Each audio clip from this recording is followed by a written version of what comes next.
গুনাহের সাগর থেকে মুক্তির পথ। তুমি কি মনে করো তোমার গুনাহ এত বেশি যে আল্লাহ তোমাকে আর মাফ করবেন না?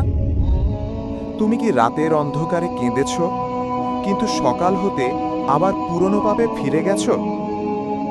শোনো, তুমি যত বড় গুনাহগারী হও না কেন, আল্লাহর রহমত তার চেয়েও অনেক বড়। কতবার তুমি তোবা ভেঙেছ? 10 বার? 100 বার? তবুও আল্লাহ আজও তোমার রিজিক দিচ্ছেন, তোমার হৃদয়ে চলাচ্ছে, কারণ তিনি অপেক্ষা করছেন তুমি ফিরে আসবে। গুনাহের সাগর থেকে মুক্তি পাওয়ার পথ মাত্র 3টি। 1. আন্তরিকভাবে আস্তাগফিরুল্লাহ বলা, শুধু মুখে না, হৃদয় ভিজিয়ে। 2. নিজের গুনাহ স্মরণ করে একাকী কাঁদো, কেউ দেখুক বা না দেখুক। 3. আল্লাহর সাথে প্রতিজ্ঞা করো, এবার সত্যিই আমি বদলাবো।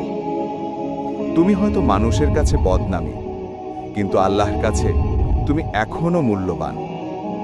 আজই সিদ্ধান্ত নাও, নামাজ শুরু করো, প্রতিদিন 10 বার হলেও আস্তাগফিরুল্লাহ বলো, আর রাতে সিজদায় পড়ে কেঁদে দাও। দেখো, তুমি যদি আল্লাহর দিকে 1 কদম বাড়াও, আল্লাহ তোমার দিকে 10 কদম এগিয়ে আসবেন। হে আল্লাহ, আমাদের গুনাহের সাগর থেকে উদ্ধার করো, আমাদের অন্তর নরম করে দাও, আমাদের শেষ করো ঈমানের উপর। আমিন।